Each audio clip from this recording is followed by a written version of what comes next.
Well, thanks once again for joining us in another episode of Risking It All. Today we have missing one of our usual panellists. Barry's not here, so it's just Brian for JMM and myself, Andy from McDade's Coaches. Today our guest is Steven, one of the directors of the Fresh Fruit and Veg shop. So before we crack on with Steven, if you could all just give us a like and a follow on our socials, that'd be magic.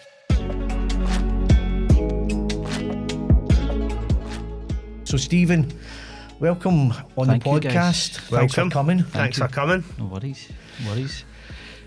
So the way we always do it, I don't know if you've listened or that, but the way we do it is we go back to the start, and if you just fill us in a wee bit of your childhood education, your upbringing, what that was like for you. Okay, so I'm a Hamilton boy. My upbringing was brilliant. So obviously my business is the Fresh Fruit and Veg shop, and I'll talk a wee bit later on about how I got into the business, but it is a family business that my dad set up back in 1978 when they started. God. So as I say, my childhood was brilliant. I never wanted for anything, but my dad worked for it. And my mum took care of me, my wee sister and my wee brother. What age gap is there between you and your brother and sister? Don't ask that. Putting you on the spot, come on. 2 years between me and my wee sister, and I think it's 5 or 6 years between me and my brother. I should know older? that because he works for me now. Right, My okay. wee brother works. Oh, is he younger? Right, okay. And he's going to become a partner soon as well within our business. Good. All right, mate, and what school did you go to? Primary was St Anne's, and it's strange. I was a wee bit of a torag the older I got, but at primary school I was quite a bit of a geek. I love primary school. I'm still friends with a lot of the boys that I used to go to school with just now. I was actually in Manchester with one of them the other day. So yeah, no, we lived in Meikle Ernott, and I know listening to some of the podcasts, you're not the.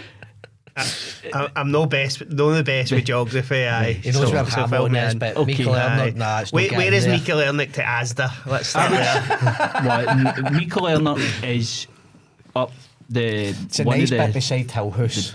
Right, okay. No, that's Ernott. Is that Ernott? So Meikle Ernott is the other side. Oh, right, And, okay. I'm getting schooled So here. that's like that. My school was St Anne's was probably Aye. about 5-10 minutes away from my house.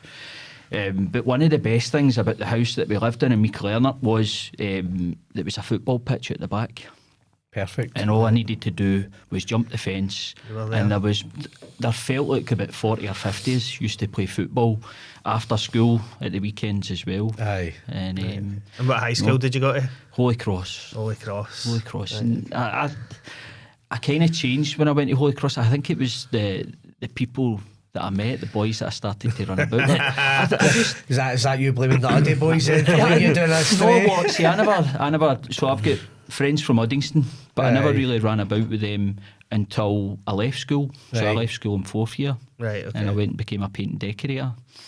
One of multiple jobs that I did before I eventually settled to what we're doing now. So fourth year, I'm guessing you didn't leave with a whole raft of qualifications No, then? Or? do you know what I found? I found it difficult to concentrate at school. I don't know whether it was the teachers, whether it was me. My head was too full of carry on.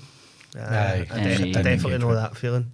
But one of the great things, see, going to Holy Cross, so my dad had a number of fruit shops when we were growing up, and just going back to my dad, like I said, we wanted for nothing, but my dad worked for it.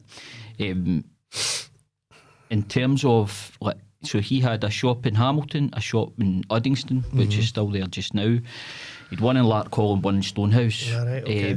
And he was working from 3 a.m. to 6 p.m. Monday to Saturday.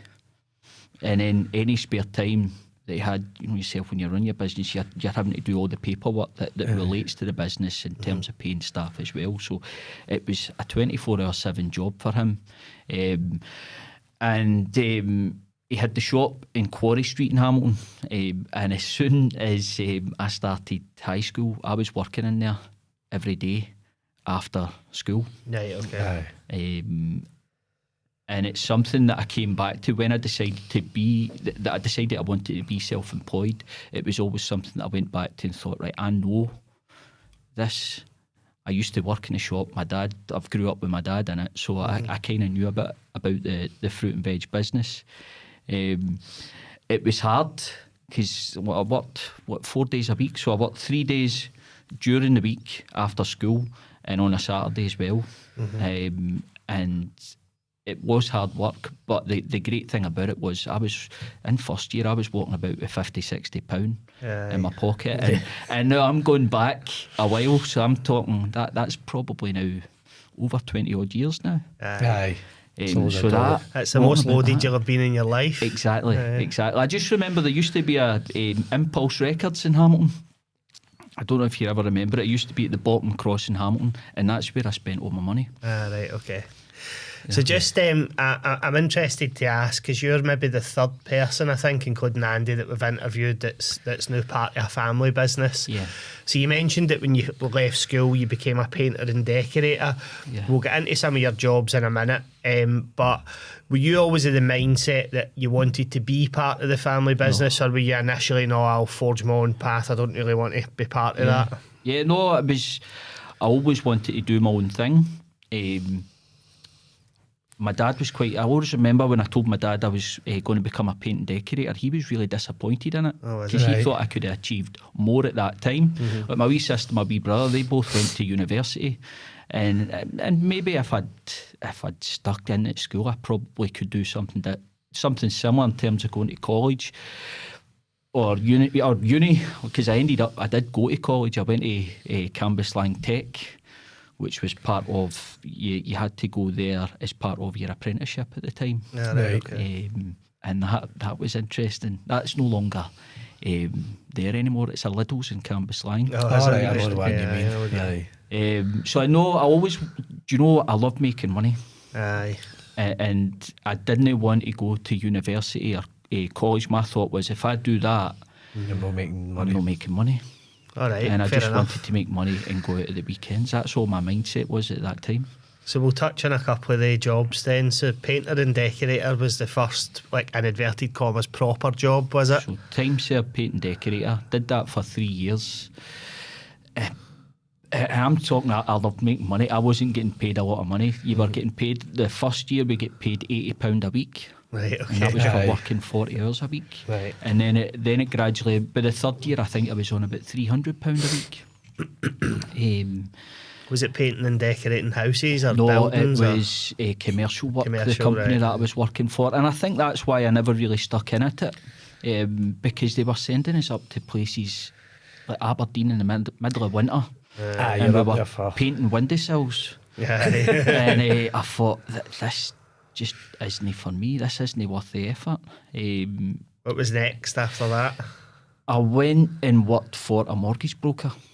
Right, okay, quite the leap. Completely different, aye. Which was quite good, because where I lived, we moved from Meikle Ernach to Ernach, and then we moved from Ernach to Hollandbush, which is at the top of Lowwaters Road in Hamilton, which is it's a straight road to Straven from there, and you could get the bus up to Straven at that time. That was before I had a car, and so I worked there for a year, and then my mate started in Direct Line, and I thought, Call centre in Hamilton, wasn't it? No, Direct Line was this one. The one I worked in was in Gordon Street in Glasgow. Ah, right, okay.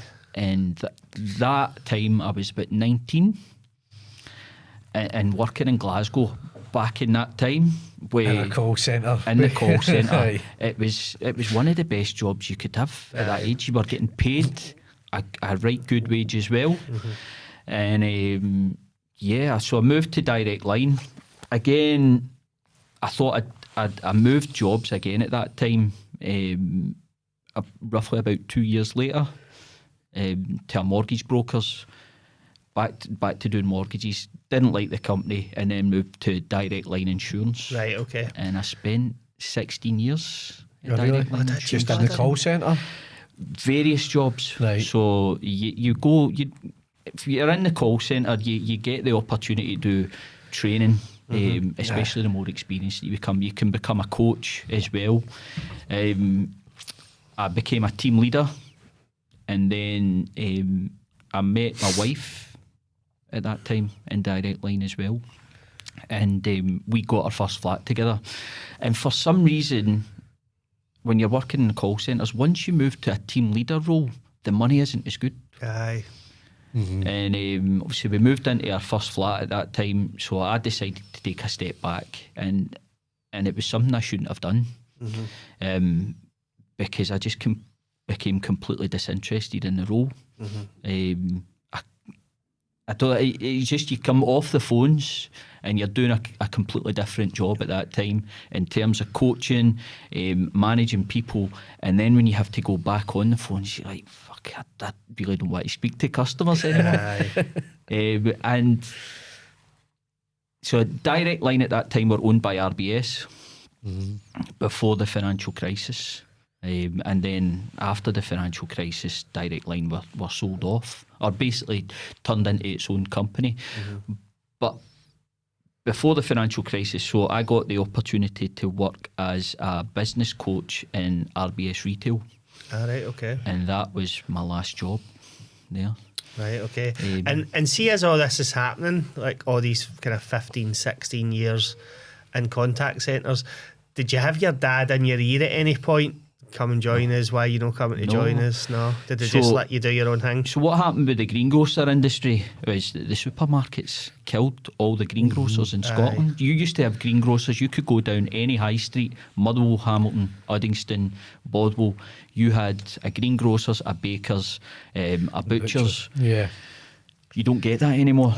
Because Uddingston's probably the only one that they still have them. But look at Uddingston Main Street. Uddingston Main Street. It's all hairdressers and barbers now. Well, I wouldn't say that. You've got some really good. You've got Tunnock's. You've got Donald the Butchers. Donald's, they're still there. That's what I mean. Tunnock's, I think, is the oldest shop in Scotland. Is it? Right. In terms of, because it was the early 1900s, I think it opened.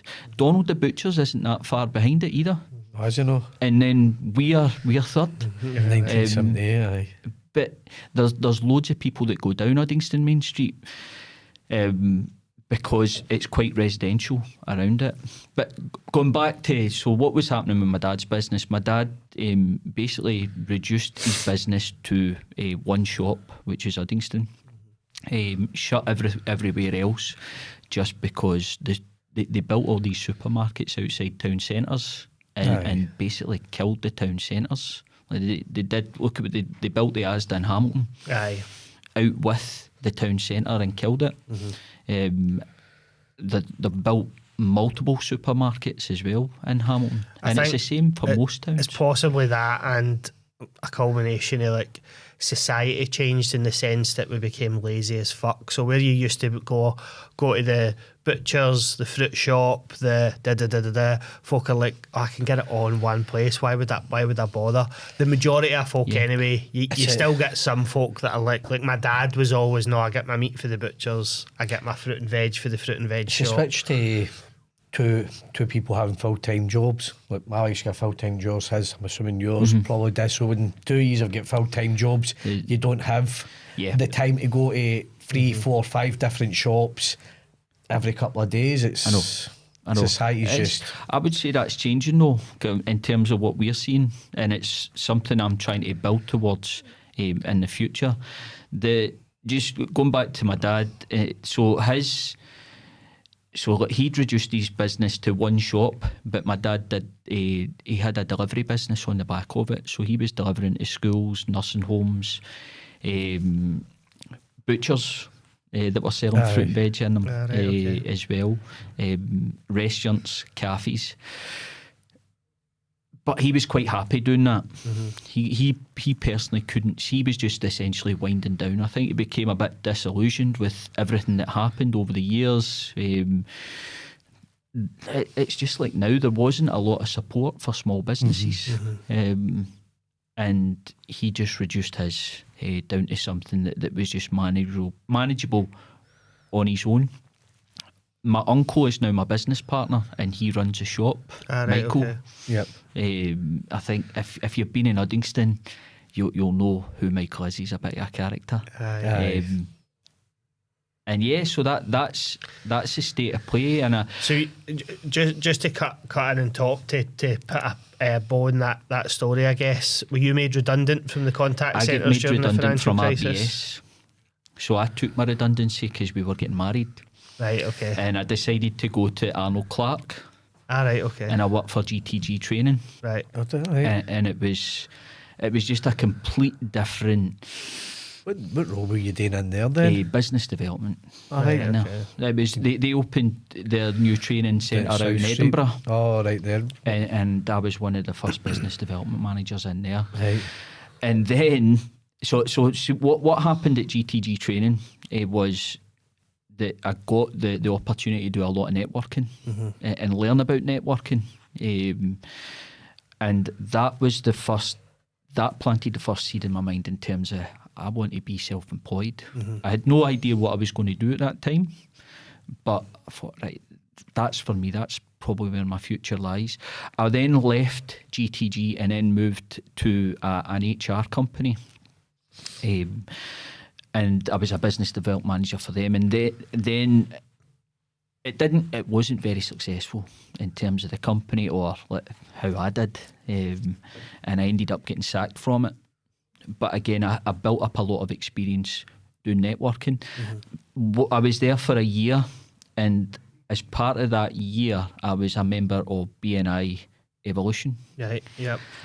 And it was then that I seen business owners, really switched on guys doing brilliant things, and I thought, right, this is what I need to do. But I didn't know what to do because I came from a banking background, and when I was in the BNI, I spoke to the experienced business owners and I asked them for advice because I was thinking I was going to do a franchise, but I didn't know what to do. I didn't want to become a coach because I thought the market was saturated in terms of coaches. I didn't think I was experienced enough to go out and speak at a level to business owners around trying to coach them.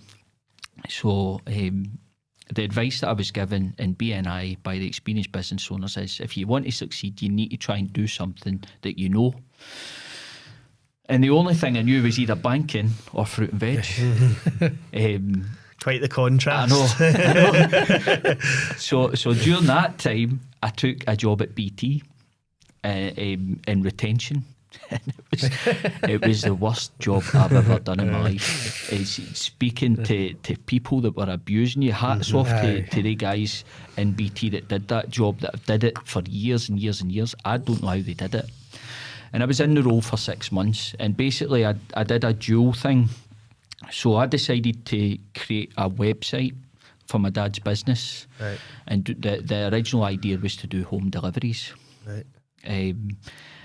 And I'd do the home deliveries part-time, and I would have my full-time job with BT until I built up a big enough business that I could pay myself a wage, because the existing business that my dad had couldn't afford to pay me the wage that I wanted. So you're essentially developing yourself a role within the business. Yeah.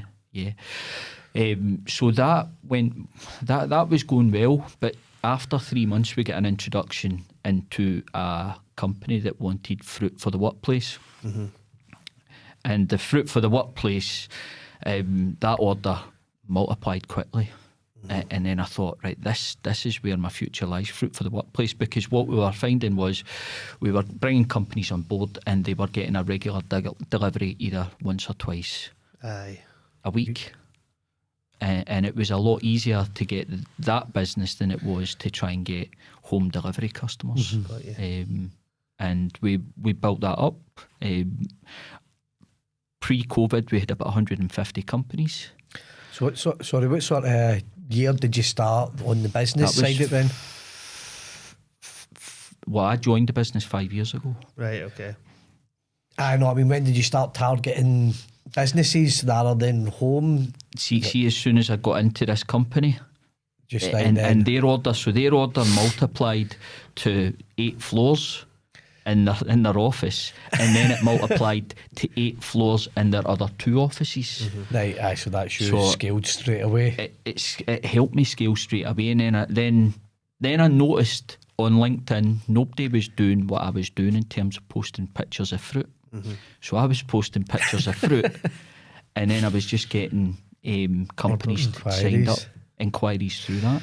Mate, I'm giggling internally here as you're saying all of this, right? Because I worked in a call centre when this whole fruit for the employee boom thing started, right? And I don't know if you'll remember me telling stories about this, but we used to get them, I can't remember if it was twice a week or once a week, right?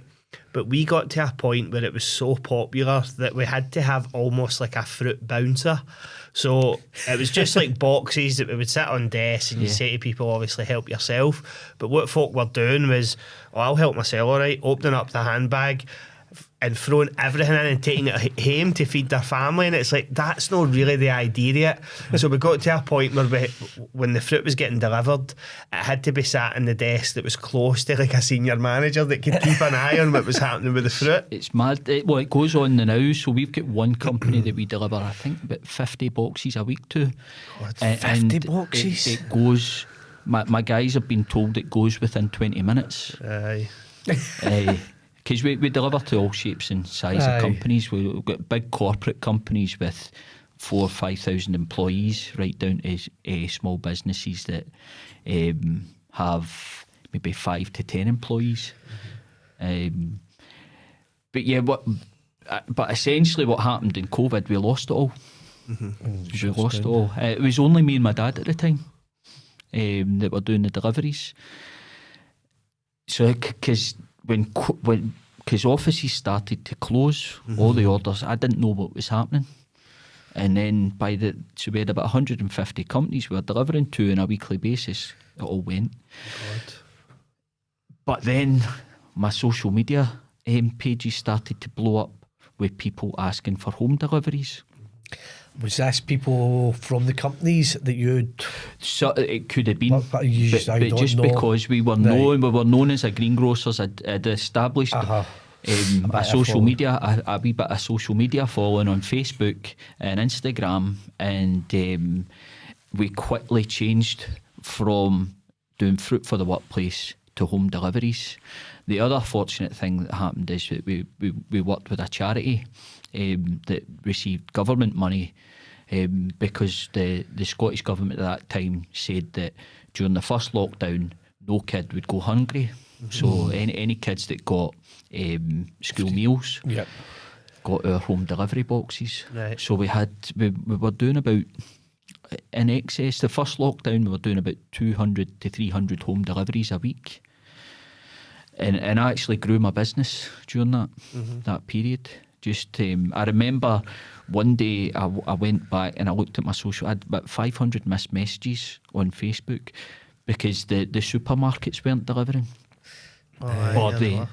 So we were the second option. Right, okay, got you.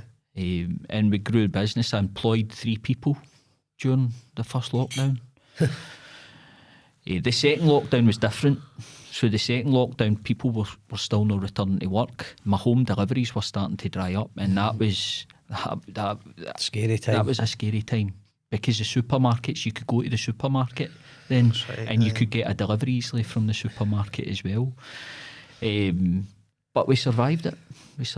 And how did you find that? Because obviously we've had loads of people on, and COVID was different for everybody, but for us the first lockdown we were fine because we were getting government grants, nobody was working, everybody was paid in furlough and nothing was really happening. Then when schools and everything started to go back, but you still couldn't meet anybody, we had a full year where we didn't do a single private hire, and it really put us under the cosh. So you kind of similar when people are starting in that, we're kind of getting back, but first lockdown was different. The first lockdown, I was working about 100 hours a week because I was on myself. I was answering all the messages. I was working out the delivery routes, making all the orders up. We used that was a different stress. Were you delivering to singular houses, or did Yes. you deliver to a hub that? No, You were singular delivering to singular houses. I worked every day. We were open every day during lockdown, so we never stopped. So you didn't have that JK summer that everybody else had? No, unfortunately, no, I never had that. It was weird. People getting drunk on a Tuesday night. Like I was still working, but I was in the office a couple of days a week, but it's dead bizarre. I always remember it being dead bizarre when you were driving about and you'd be like, there is nobody But that was out brilliant. in the road. It was fantastic. Aye. Nobody. If you were out on the road, it would have been great. We were the only ones out, and you had to carry about a letter with you as well, because the fruit market never closed either. Aye. So you had to. Everybody that worked in the fruit market had to have a letter typed out by their employer to tell the police if they stopped them that they were allowed out. Aye. We not quite the same, right? But our wee one was a wee one at the time, and the only way that we could really predictably get her down for a nap was to take her a drive in the car, right? As a lot of parents do, I think, when they've got a wee in. And it was during that lockdown. We obviously didn't have a letter, but what we used to do, it's completely insane even to think about this now, but we used to take a pint of milk and bread into the carways with the man in the back, so that if the police pulled you and said, what you up to, you could say, I was just at the shop getting milk and bread for the wee one. It's Mad a crazy thing, isn't it? Like, It was strange times, but I said we were non-stop. And obviously we start early as well, so we up at 2:15 each morning I'm in at 3 o'clock, my guys start at 4 o'clock, and that's been for the past 5 years for me. So wait, so you're up at 3 at 2:15. Where are you at 3 o'clock? I'm into the Blockhairn, and So is that just all the fresh produce and the west of Scotland comes out of Blockhairn and you? So the way that the fresh produce works, it comes in from Europe. Normally it goes from Dover, and it can go to London, Birmingham, Manchester and then Glasgow, or a lot of the guys as well, they get it direct from London. So the reason that I'm in early and my team are in early is because we want all the orders made up. But the big reason is you want everything, all the best stuff that comes off the delivery trucks, you want first pick of it. Right. And it's just something that my dad and my uncle have always done, and that's just been put forward to us as well. I see. I love how almost like nonchalant you were about my day starts at 2:15 a.m. like I know that your day today started at 2:15 a.m. That's insane to most, not in inverted commas, normal people, right? But you say it as though it's just like, that's just what I do. What I say? I've made my money by the time you have had your cornflakes. No, I love it. I love the hours because I'm not doing deliveries anymore. I've got a team that does the deliveries now, so I can go home. I'm home normally about 8:30 in the morning, and then I can go for a sleep an hour and a half, and then but my day starts again, because then you've got all the paperwork and the emails on the back of it now as well. So what I don't want to delve too much into this, right? But talk us through a typical day. So you're up at 2:15 in the morning. You drive to the fruit market, you do what you need to do there, you're back in the house for 8 o'clock. Yeah. You're getting some kip, maybe a bite to eat, back up to start almost round 2. But what time are you going to your kip at night? 9 o'clock? I go to bed about 8:30, 9. That's not the worst. Fuck's sake, I go to have in bed at 9 o'clock sometimes as well. To get up at 6. I know. Well, I'm quite wary of it, because everything that you see on social media around health now is a lack of sleep can affect you in your older age. But my dad and my uncle have done no bad out of it.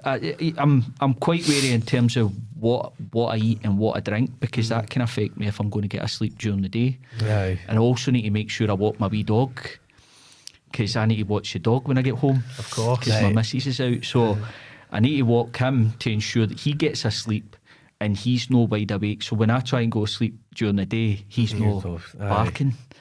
at the postman or anything like that? Aye.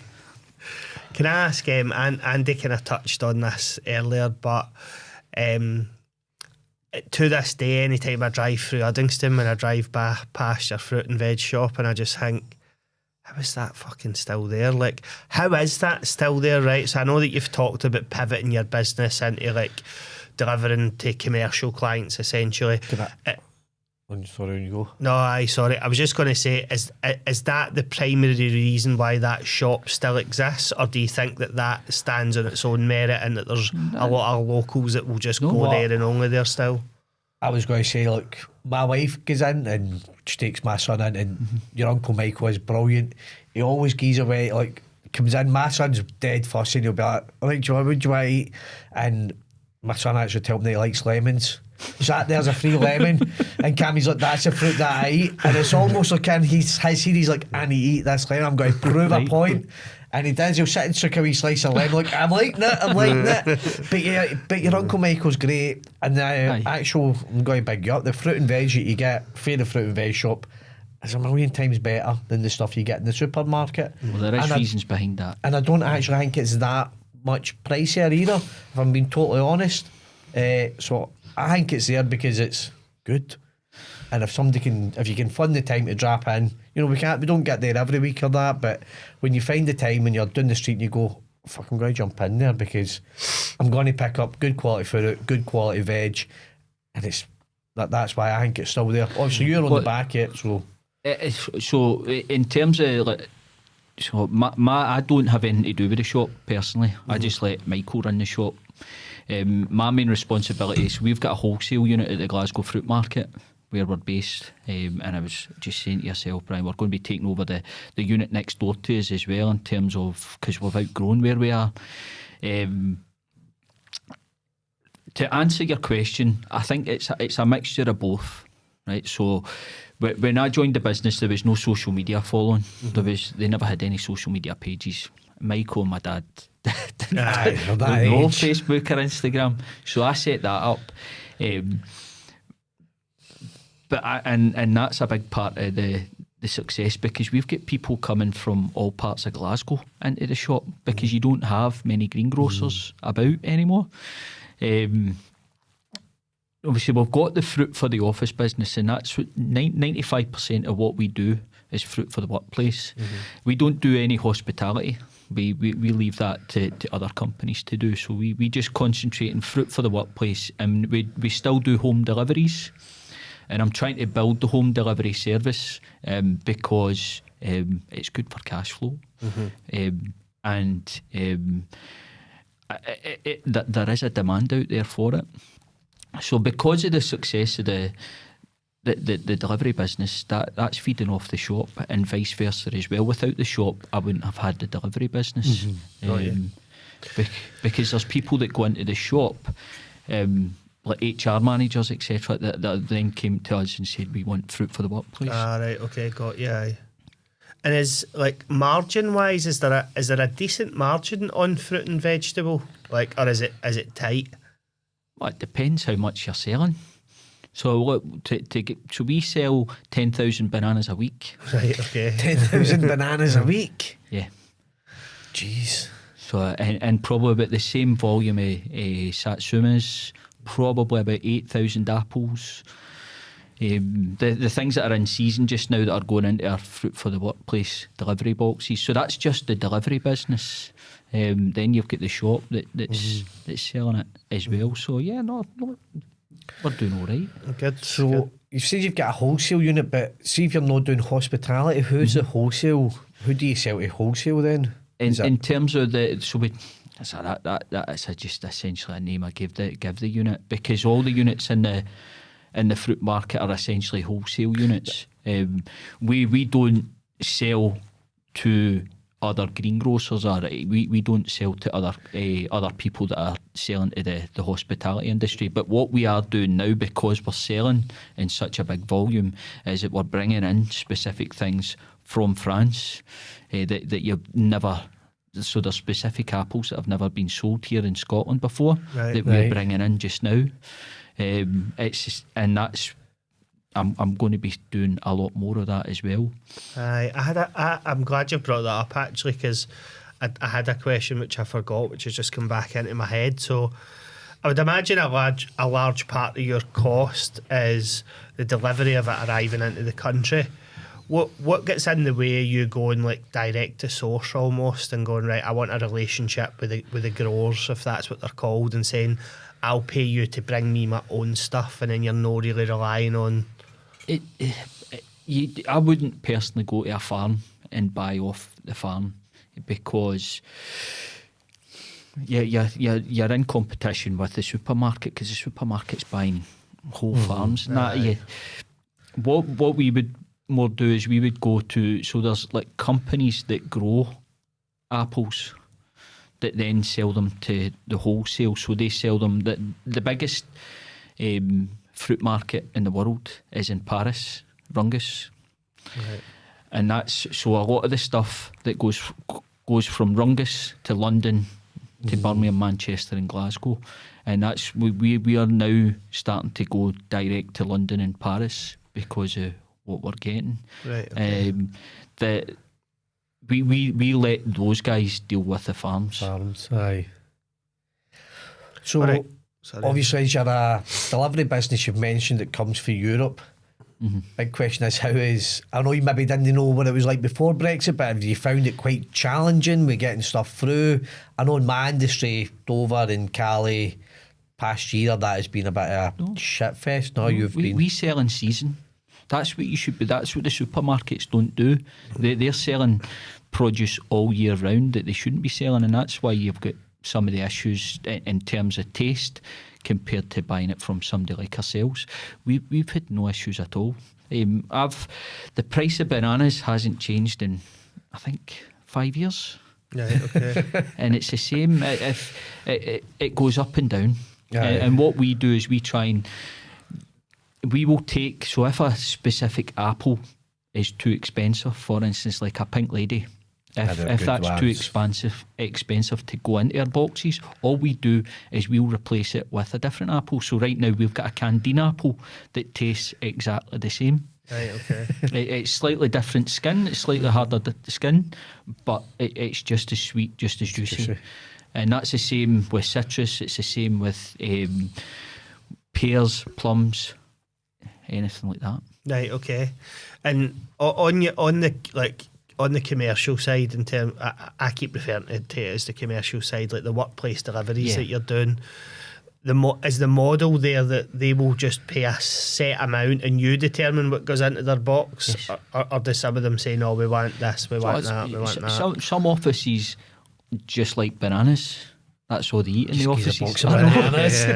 Some offices like a mixture, but they don't like certain items, and we'll try and accommodate it as best we can. The main things that people like to eat in the offices are just bananas, satsumas and apples, something that you can pick up and eat it at your desk. You can't put a melon or something like that in an office, because you can't cut that up unless somebody takes it to the kitchen and then serves it out. And it could probably be used as a weapon in Glasgow as well. So, all right, mate. And in terms of like developing or continuing to develop that arm of the business, how do you find new clients? Is it just your social pages, pushing LinkedIn, word of mouth, marketing? What are you doing? Everything. I must admit, since the start of the year, we've never been busier since the start of the year. I don't know if you guys feel the same. It's never been harder in terms of trying to keep in top of everything. But we get it's through word of mouth. We've got all our vans branded. So when our vans go out into these business parks, everybody sees it. Right. I've not been doing a lot of social media. I need to get back to posting on social media. My main focus since the start of the year has been promoting the home delivery service, because what we're starting to do now is the farmers markets. Right. So we're doing local farmers markets, and that's why I was going back to, there is a demand for people going out shopping rather than just going to the supermarket as your one-stop shop. These farmers markets are becoming very popular. They're everywhere. The one up at Charlotte Rose quite good. We've been up there. the one in Uddingston is The food mobbed. market. Where is it in Uddingston? Tennis club, innit? Aye. Oh, is it? Right. I I've think never that there managed it was down. something like 3,000-4,000 people walk through the last one we did. Oh, was it? Really? As We much as that? sold 240 punnets of berries within an hour and a half. You can't back that. Aye. So there's definitely a demand, and that's what I'm trying to do myself. So I've got a really good team now in place, and obviously I've told you about my brother. My brother's working for us, and I've even got my dad in. My dad's working for us as well. Many folk have he's got in total now? Across, I think there's 14 of us Right, okay. across the shop and The deliveries. The deliveries. So there's 10 of us in the wholesale unit. So your dad retired and then you brought him back? It's no. I just Dragged him back. I don't think he ever wants to Retire. give it up. I think he guesses that if you give it up, that's what else What is he you going to do? Right. If he's done that all his life, and if he's worked the hours that he's worked, he never had any. He didn't have a social life, my dad, because he was working all the Aye. time. The only time we had a social life is when we went on holiday. So he never had the chance to play bowls or play football or anything like that. He never drank either, because you couldn't couldn't, do that type of job. Aye. So If you're getting up at 2 in the morning, the you last thing you can't want is a chance it. foggy heat. you can't have a drink the day before or the night before and then chance it going in Aye. driving in the early. morning. You lose your licence and then you lose your Your business. your livelihood. business. Aye. So he doesn't want to give it up. So I think, and it's the same with Michael as well. I think he'll die in the shop. The way he's going. And I can't ever see myself doing anything else. Aye, good. I just want to, like I said, I'm trying to grow my business now that my staff run it, because essentially the fruit for the workplace just now is running itself. What we're gaining inquiries itself. What I'm trying to do is build the home delivery service, and the home delivery service will eventually grow into me opening another shop. Right. Good, mate. Well, I think we will talk to you a bit about, what does the next kind of 3 or 5 years hold for you. I just wanted to touch on one point that you kind of touched on earlier in the podcast, around when I was talking about societally we're just convenience buyers, and you say you mentioned that you feel like that's changing, right? Yeah. So I just wanted to dig into that a wee bit, because I think I'm with you in that sense. I get a sense that I'll not speak for other people, I'll speak for me, right? It's probably more around meat than it is fresh fruit and vegetables. But I find myself getting home for the supermarket sometimes going, what is that shit? Like, it's covered in almost like slime. Do you know that way you open a packet of chicken up and you're like, what is that? Like, what even is that over the top of that? So do you get a sense that folk are now starting to go, actually, that move to convenience, I'm sacrificing quality in a big way, and do you think that'll then take people back into the high street for butchers, bakers, fruit and veg shops? There's not a great deal of difference anymore in what we sell at the price that we sell compared to what the supermarkets sell. There isn't. And I think people are a lot more switched on in terms of what they're buying, and I guess the way the country is just now, people want to make sure that their money's going further than it ever has before. And from what I'm seeing and what I'm hearing from our customers, the feedback that we get from our home delivery customers, as well as the people that we speak to at these farmers markets, that in terms of what they're getting off the supermarkets, I think that they're unhappy with the quality, and I think the supermarkets will probably need to up their game in the future. You don't see any of them opening big superstores anymore. No, they don't. I think another point on that is how society's changing. I think society's becoming a lot more health conscious and try to be fit and healthy, and a big part of that is obviously what you put in your body. So folk are looking for better quality meat, better quality fruit and veg, and actually taking time to care about that and cook it themselves, rather than just our generation where convenience and microwavable meals was a big thing. You know what I mean? Like, most of our pals now cook. Our group chat half the time is pictures of, well, you mainly, pictures of stuff you're making for your dinner and that. He likes to think is.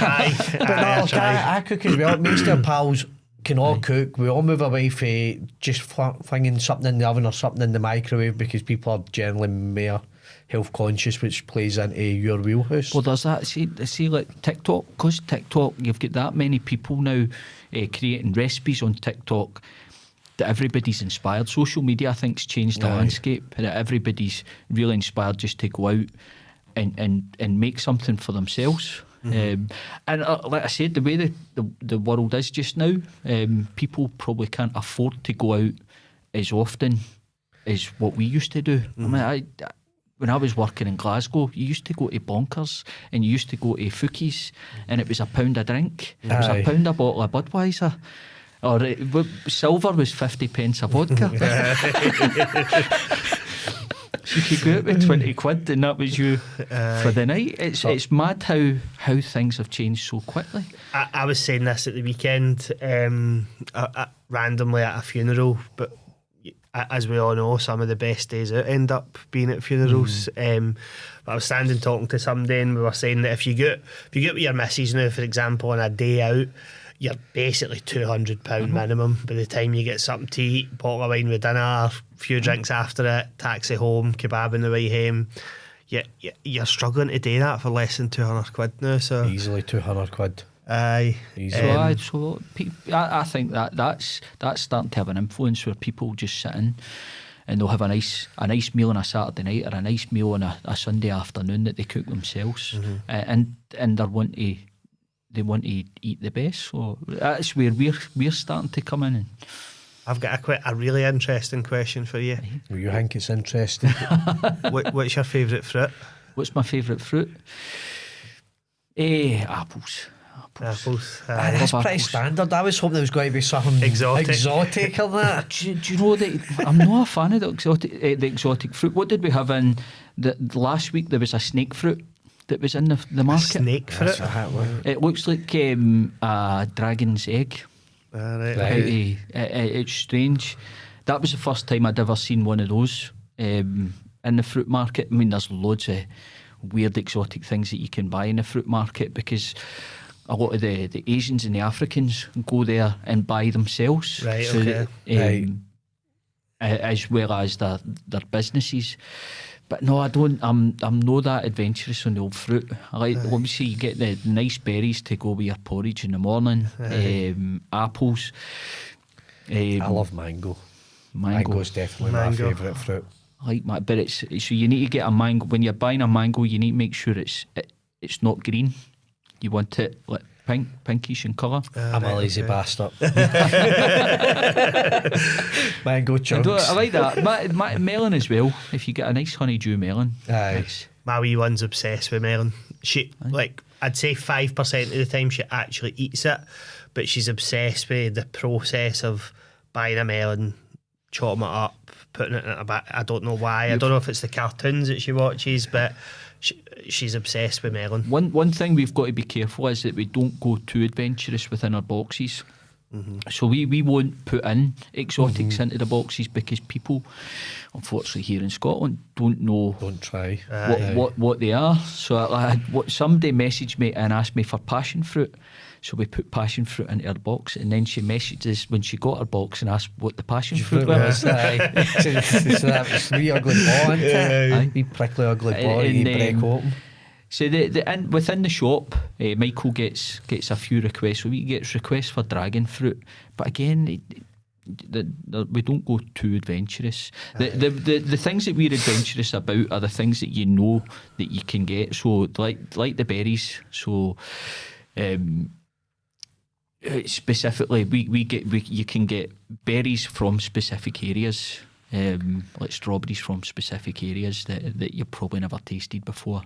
They're amazing. So you get things like white strawberries. I was just about to ask you about white strawberries. You get strasberries. You get pine berries. Strasberries is a cross between a strawberry and a raspberry. That sounds dynamite, by the way. A pine berry is it's like a strawberry but tastes like pineapple. Oh God! Whoa. How are they making these though? Is no, they're just berries. They're just they're grown in Holland, and then we bring them over. Dutch folk are always up to weird shit with growing stuff. So see, like that's as adventurous as we would go. You get other there's blood nectarines that have just been developed and grown. We were one of the first to have them here, and they were beautiful. But I had the blood orange. Remember going hunting for it because really weirdly, see the intro scene in Dexter when he's making his breakfast, he's getting the blood orange. We were watching that, like me and the miss. I'm like, we need to go find a blood orange. Man, I need to get one of these blood oranges. if you can get your kids to eat blood orange or drink the juice of blood oranges, it's packed with vitamin C and iron, and that's probably one of the best things that you can give your kids. That and kiwis. I love kiwis. Golden as well. kiwis are unbelievable. Aye. Right, well, we have touched on quite a bit of it already, but we do like to ask every guest, what does the next, let's say, 3 to 5 years hold for you, all going well? What's the grandiose plans? The plan, obviously, we want to continue to grow our Fruit for the Workplace delivery business. But what I would like to do and what I'm trying to do just now is put systems and processes in place that my experienced staff can be left on their own, and essentially the delivery business just runs on its own, and then I'm going to take a step back and I want to open up a shop. Right, okay. Perfect. Location? You got a location in mind? Well, I would love Byers Road, but I'm going to see somebody this afternoon that's just opened up Black Sheep Coffee in Byers Road, and it's brilliant. But in terms of the rent and rates, I think it'd just be too much. Aye. So I don't know. It's going to be in Glasgow.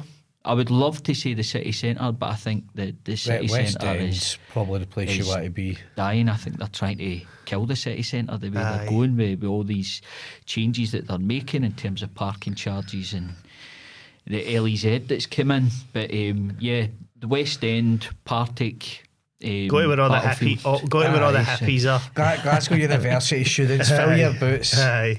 But I say, I don't. Have you ever been in Valeria in Byers Road? Aye, the pastry cafe place. Yeah. Oh, dynamite. So that's my vision of something similar for a fruit shop. It's like it looks like an old-fashioned, high-end bakery, Right, and that's what I want to do with my fruit shop. I want just something that looks old-fashioned but high-end. And I could see definitely being a winner in there. But the most important thing is we need to grow a presence with our home deliveries. So if we can take our home delivery service, because we deliver as far west as Troon, as far east as Leith, and everything in between just now. Well, let's get that a bit of a plug then. So for anybody that's listening, why should they pick up the phone or drop you a message and ask for a wee box of fruit and veg? What are they getting versus just jumped into Tesco? In terms of our home delivery boxes, you are going to be you for the fruit only box, for instance, you're getting bananas, satsumas, strawberries, raspberries, blueberries, grapes, apples, pears, plums. In terms of the volume of what you're of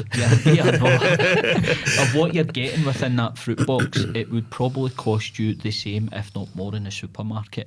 And what you're getting from ourselves is stuff that has just came into the country, as in it was picked within a matter of weeks and is within your box, whereas nothing that we sell is cold stored, which you could find that you'll get in the supermarkets. And if you get cold stored fruit and veg, what will happen is as soon as you take it out the supermarket and put it into a warm house, it will start to kill you. It will start to die. Right, okay. And that's why you find that a lot of stuff doesn't last compared to what we can offer. And it's delivered to your front door. And it's delivered to your front door.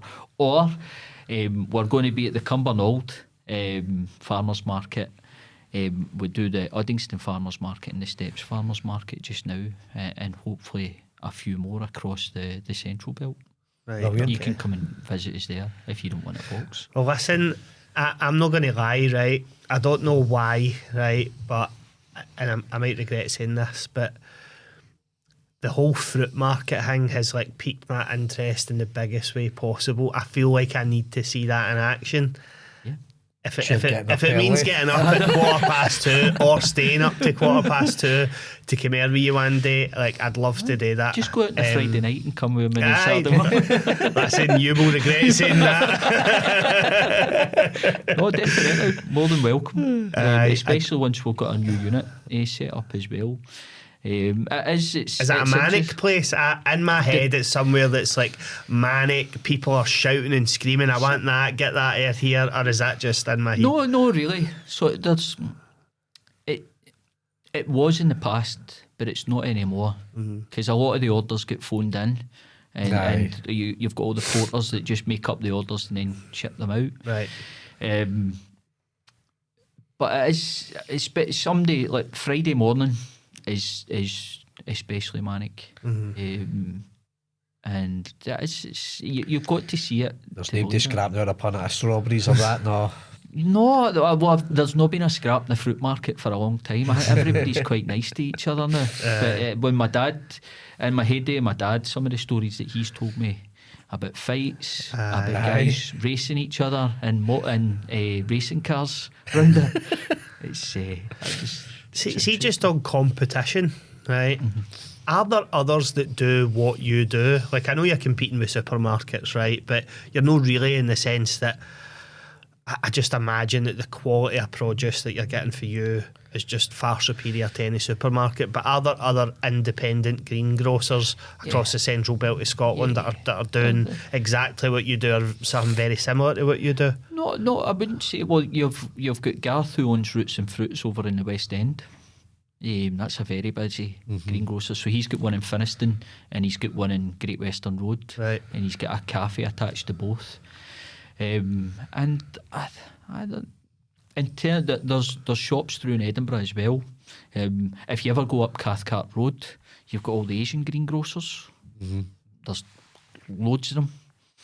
But in terms of what we do, we're quite unique. There's only one other company in Scotland that does fruit for the workplace. The guys through in Edinburgh. Don't name them. Don't plug them. But we're unique in that we've got over. I think we're delivering to over about 325 companies now. Right, amazing. That's a lot. On a weekly or twice weekly basis, see, we'll get the home delivery service as well. But yeah, no, I would say in regards to what we do, we're quite unique, and I don't think you'll be hard pressed to get the same sort of produce that we can get, either delivered to your office or delivered to your door. I've always wondered, like, I don't even know if these markets, well, maybe the farmers markets that you've mentioned are the new version of these, right? But my gran loved a market before she passed away. She always used to drag us with her to the markets, right? But I'm talking markets like, remember in Bellsill there was one like where the chippy is and behind it almost. Like markets like that, right? And you had like a fish guy. There was always a butcher's. There was always a fruit and veg guy. Knives and crossbows. Aye. Whatever he had stole basically in the last couple of weeks, right? But I always used to wonder, like, who are these guys? Like, what do they do with the fruit and veg when they're not in the markets? Do they type of guys still exist, or are they just? So they're called hawkers. Hawkers, right? So hawkers are the guys that you'll see. They show up maybe one day a week. So you've got the company that does it in Brigton, at Brigton Cross. You've got the big in block here on a Sunday. I don't know if you've ever heard about the car boot sale. It's famous. You need to go into that. That's unbelievable. The amount of people that go to that, and you've got stalls there where guys sell fruit and veg. And you've still got places like Aladdin's. You've got somewhere there's a place in Kilmarnock that's similar to Aladdin's as well. But it's kind of market as well. It's not the same as what it used to be. Aye. I'm not sure if it was the Block Earn car boot sale. I know, but the guest we had on last week, James, he told me a story recently actually about him and his missus and a few other people for the family were like, when we'll load the motor up with stuff and go to the car boot sale on a Sunday, it'll be a laugh. So they've obviously turned up as casual car boot sailors. He says, we nearly got into a fight in the way in. It was proper violence because folk are like shimmying to get in to get the best spot in the car boot sale. Like, I mean, putting their cars in front of other people so that they can't get by them. The way that he described it is he was like, you know how sometimes you're in McDonald's, you're at the drive-through, there's two bits, and it's a bit like, right, who's got the right of way? Right, I'm just going to aggressively pull my car in. Was doing a bit of that, but guys were jumping out of their cars going, fucking, I've been here for this morning. They're professional car booters in that. And you can't mess about. Well, listen, I honestly could sit here and talk to you all day. I've been really looking forward to you coming on just because I just think the story's wholeheartedly interesting, that there's just a fruit and veg shop that's been in the main street for all these years. It's still there to this day.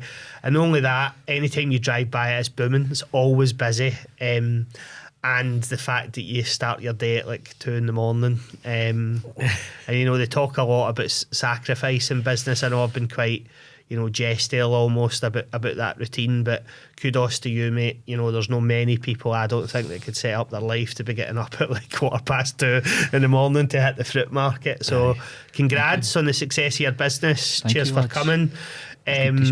So thank you. That's another episode wrapped up. As Andy said at the start, remember to give us a like, give us a follow, jump onto Steven's page. We'll make sure that we link it to all of the posts that go out, including this episode. So cheers guys, and we'll speak to you all next week for another episode.